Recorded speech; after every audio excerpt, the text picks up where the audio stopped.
Det vi skal se her er en division af en flerledet størrelse med et tal. Man dividerer en flerledet størrelse ved at dividere hvert led med tallet.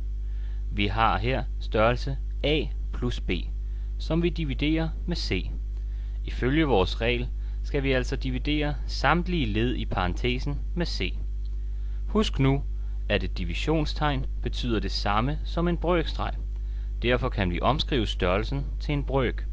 Vi kan nu omskrive brøken igen som a over c plus b over c.